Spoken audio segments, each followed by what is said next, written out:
back everyone for some more Ace Attorney Dual Destinies, and we're ready to begin day 1 in the trial in the case against Orla, aka Orla Shipley. And she happens to be an orca, and we have finally, in case you guys missed the last episode, we finally have sufficient evidence to bring this to trial by means of a blood-stained coin.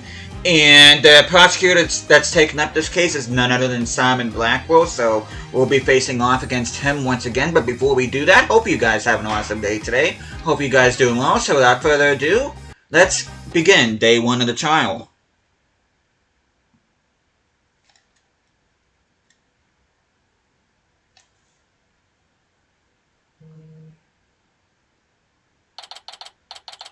July 21st, 9:21 a.m. District Court, Defendant Lobby, number 3. Good morning, Mr. Ray. Good morning. Chipper as ever this morning, I see. I'm just thankful we actually get to have a trial for Orla. As a matter of fact, I just ran a few laps around the courthouse to get extra pump. And I just splashed my face with some water to get the sleep out of my eyes. Oh, I also queued the Swashbuckler video so we can watch it at any time. Swashbuckler video added to the court record a TV recording of a performance featuring Orla, Sasha, and Jack Shipley as pirates. Thanks, it just might help our case. By the way, you have some serious dark circles. Did you stay up late watching this? What? Me? No, I just woke up early, that's all. Guess I need to cover them up. I get dragged on enough as it is by Prosecutor Blackwell. Speaking of being pumped, I'm pretty fired up for this trial too. It's been a while. That explains why your hair is spikier than usual.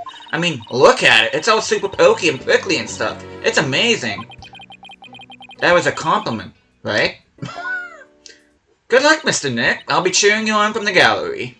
Thanks, Pearls. It's been so long, I'm actually a little nervous. Good morning, Mr. Lawyer. Oh, Mr. Rhymes. You came to watch the trial? Yeah, Sasha is back at the aquarium with the orca.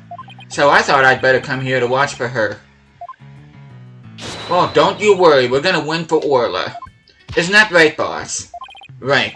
One unprecedented trial coming right up.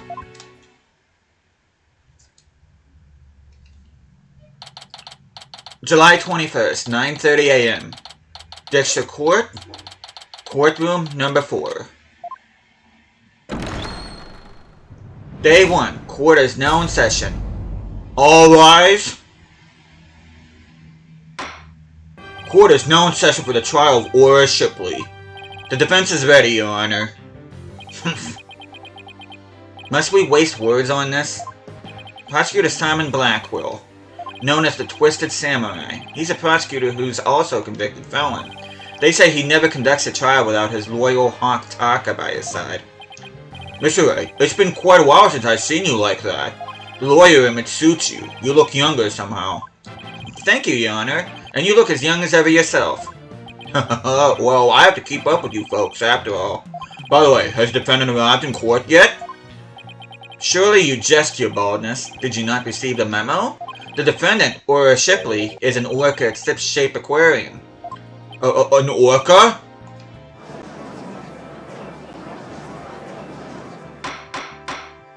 Arrangements for this trial were made only yesterday, so I didn't have time to review. But an orca as a defendant? It's patently absurd.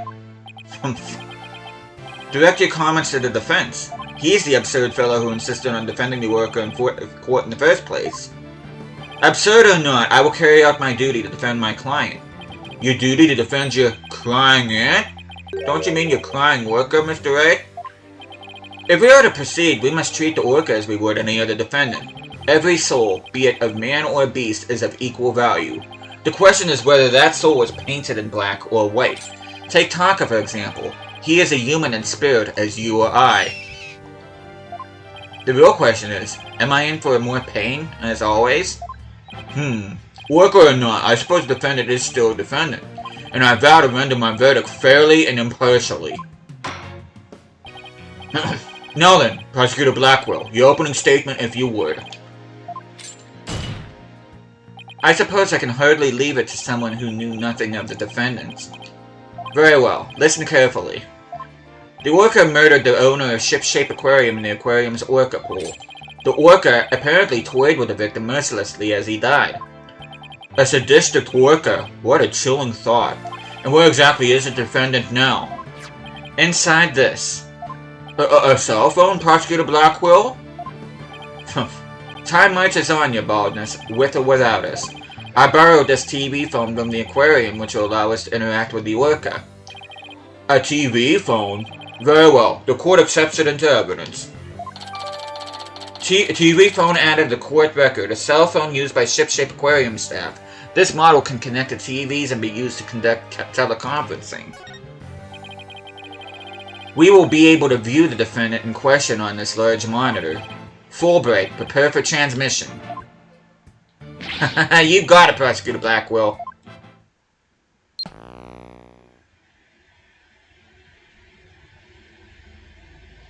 We will proceed with the defendant on telecast. So that is the worker that stands accused, is it?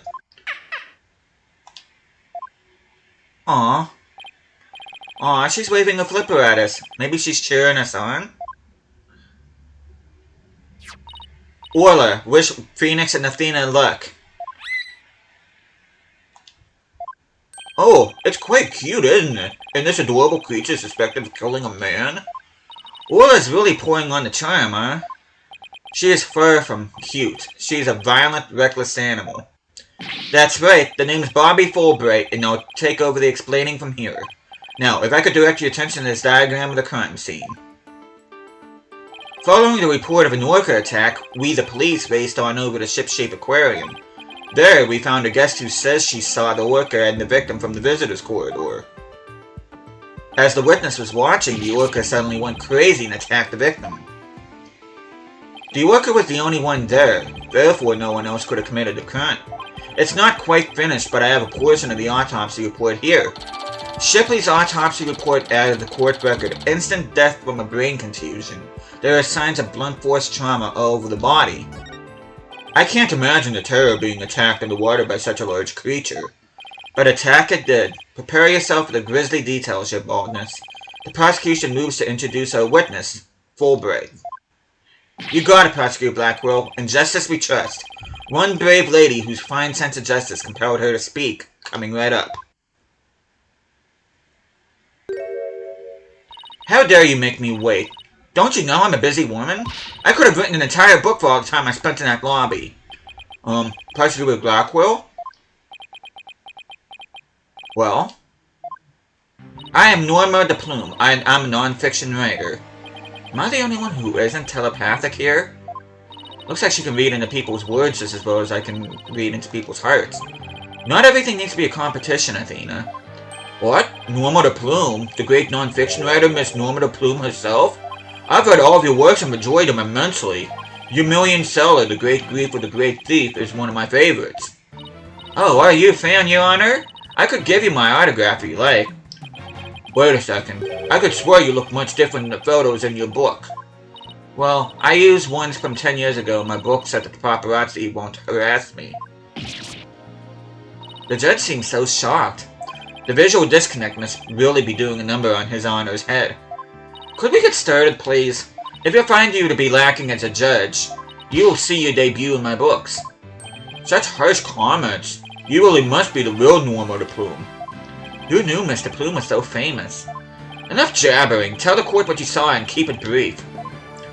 I would thank you to not order me around. I am perfectly willing to tell everyone what I witnessed. It was the moment of the murder. Very well then. Please proceed with your testimony. Witness testimony. The moment of the murder. I went to Ship-Shape Aquarium to see the killer whale. As I was watching the killer whale from the visitor's corridor, it suddenly went crazy.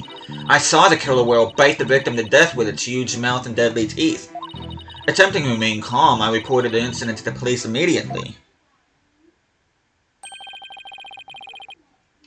That adorable defendant really did all that? Must be much more vicious than it looks. Now, deliver your judgment so I may carry out the sentence. The defense would like to do some defending first, if that's alright. No kidding.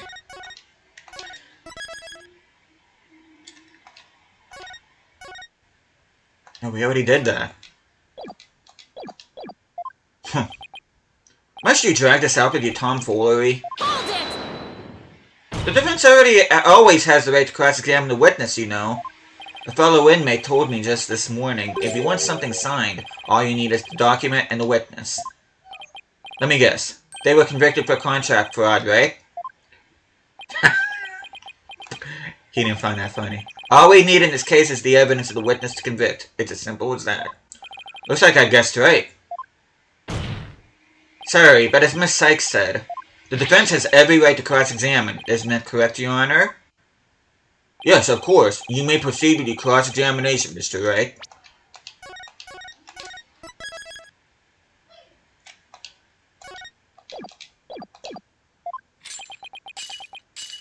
I shall relish the sight of you thrashing around in vain.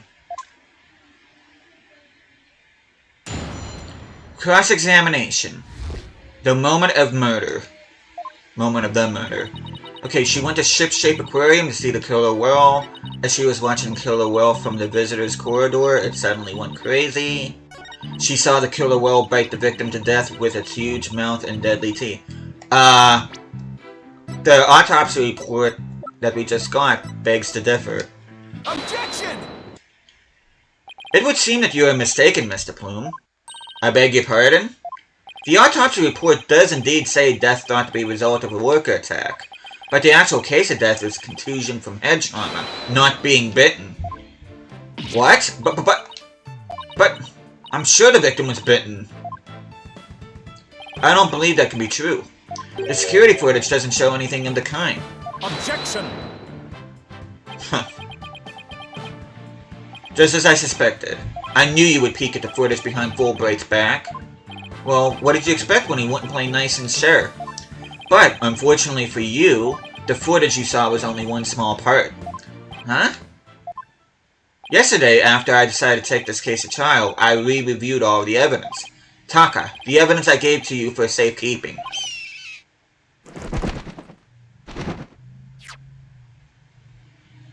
Guess that hawk is higher up on the pecking order than Fulbright and Blackwell's book.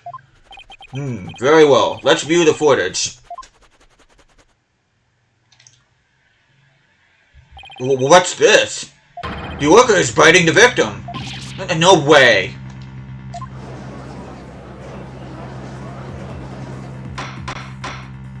I have to say that this appears to be very damning evidence. Security footage updated in the court record. Video shows the orca pool. The footage starts at the aquarium's 10 a.m. opening time. No, I can't believe Orca really bit him. And there is more. Look at this. This photograph was taken while the body was being examined. There seems to be a strange bruise in the victim's right wrist. I'll have the crime lab examine the bruise and calculate its relevance to the case at hand. What's important right now is evidence that points to the orca as the killer. Look at the left side of the body. See the orca's tooth marks in the victim's clothes? Yes, they do appear to suggest that she did in fact bite the victim. Photo of the body updated in the court record. Crime scene photos taken in the orca pool room. I told you so! And then the killer whale swam up towards the surface with the victim in its mouth. Objection! However, in the autopsy report, the cause of death is contusion from head trauma. Objection! You are much too impetuous, right, Dono. Granted, the orca biting the victim was not the cause of death. The witness was mistaken about that. The one explanation is, though, for what the witness saw. Did I not say in the beginning the orca toyed with the victim mercilessly? Well, my goodness. After killing the victim, the defendant swam around with his dead body in her mouth. Just like any other predator toying with its prey.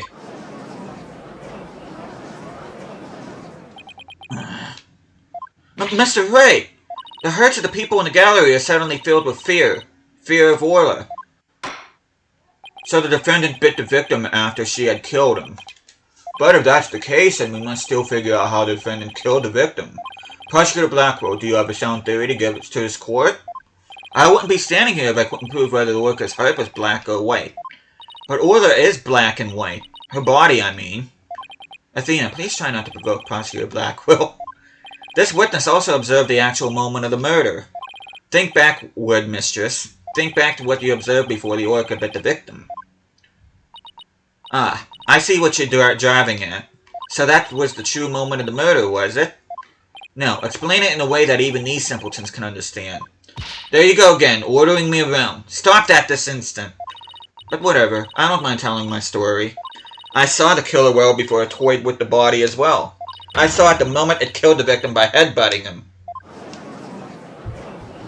Why didn't you say that before? Or it killed the victim by headbutting him? That's right, it rammed the victim over and over again. Recall that the autopsy report stated that there were bruises all over his body. Recall as well how persistent the defendant can be when she's attacking her prey.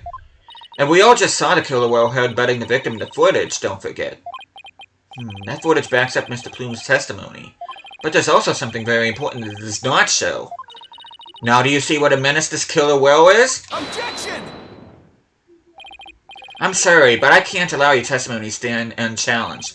Looking at this footage, the orca certainly seems to be headbutting something. But you'll note that the something is not the victim. Oh! I want to look away, but I can't. Even if it was the victim, you couldn't have seen him from where you were, could you? What? Well, I suppose not. Mr. Plume, did you actually witness the victim getting headbutted by the defendant? Let's see. Oh, I remember now. As I recall, a rock in the shape of a skull was obstructing my view. So are you admitting that you couldn't see the victim? Yes, I suppose I am. However, immediately after headbutting, the victim came floating up. He came up from behind the skull-shaped rock and his body was all limp.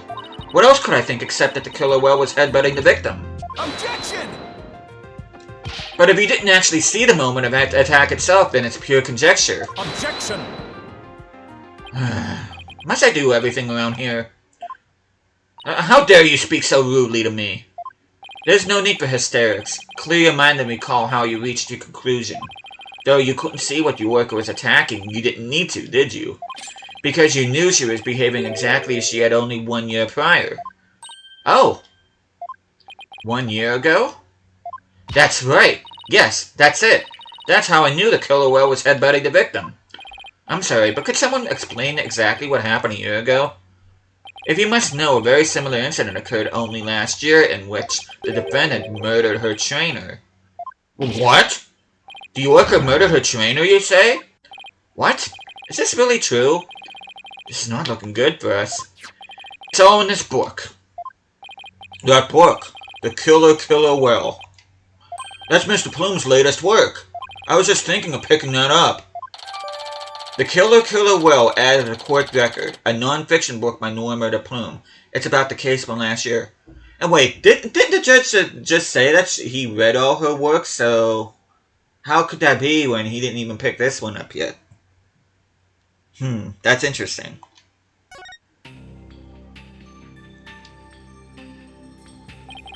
Last year, the defendant killed her trainer in the middle of a show.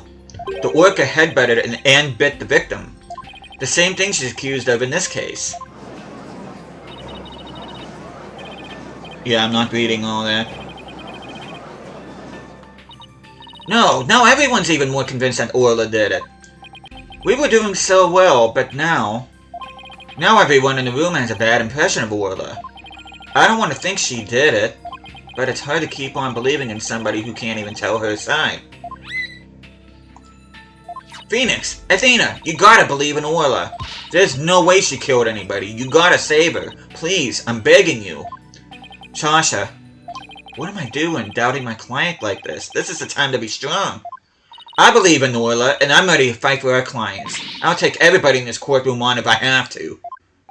Don't you worry, Sasha. We won't give up on Orla. We'll defend her to the very end. Thank you, both of you.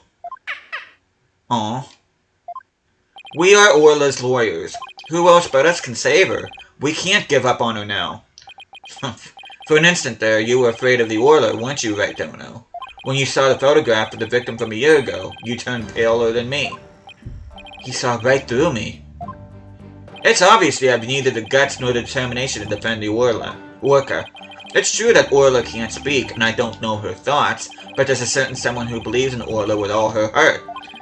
I respect the trust she has in Orla, so I'm willing to believe in Orla too. What do you know about workers? Nothing, that's what. So, allow me to fill you in. Do you have any idea why orcas are also called killer whales? Because they are cunning and merciless predators that hunt and kill even true whales. So, killer whales really are killers. What terrifying creatures indeed. I can't bear to hear any more of such rubbish as trusting a killer. Can you, your baldness? No matter what you say, I will continue to believe. I don't give up that easily, you know. Dullard, you don't know when to give up, do you? Very well, I shall give you a chance to prove just how determined you are. Witness, spare no quarter and lay the full truth on him. Oh, but of course, that is what I do after all. Prosecutor Blackwell, what will you have the witness testify about? I shall have her testify about what she saw and what she heard. What she heard? Very well. Mr. Plume, please tell the court what you saw and what you heard. Witness testimony. What I saw and what I heard. The killer whale's behavior was exactly the same as a year ago. As I approached the pool, the killer whale suddenly started singing. I was calm, and when I saw it started to headbutt. But when the pirate hat and victim came floating up, I let out a scream. So the worker displayed the same behavior as during the incident a year ago. That's right. Those weren't just simple cries. It was singing. As I approached the pool, the killer whale suddenly started singing. It kept headbutting while it sang the Swashbuckler Spectacular song. That's right, it was singing the same song it sang in an aquarium stage show back then. It was singing while it was headbutting. Oh, it was perfectly horrible. I don't see a single obvious inconsistency in this testimony. It's clear I won't be able to take apart her statements with evidence alone. Mr. Ray, now would be a good time for me to put my skills to work. It's time to show what analytical psychology can really do. You seem pretty confident. Let me guess. You noticed a contradiction between the testimony and her emotions? You bet I did, and once we expose it, we just might be able to crack her. No, scratch at. Make it. We'll definitely be able to. Then let's give your knowledge in analytical psychology a try. You got it, boss. A complete analysis of Mr. Plume's heart coming right up. And with that, we are actually going to be calling it here. I know this is a bit of a shorter episode, but next time I see you guys, we will be listening to the rest of, we're going to be analyzing Norma de Plume's testimony, but we're going to go ahead and save. But with that, thank you guys so much for watching this. Hope you guys are enjoying the series so far. I'll be seeing you guys again next time.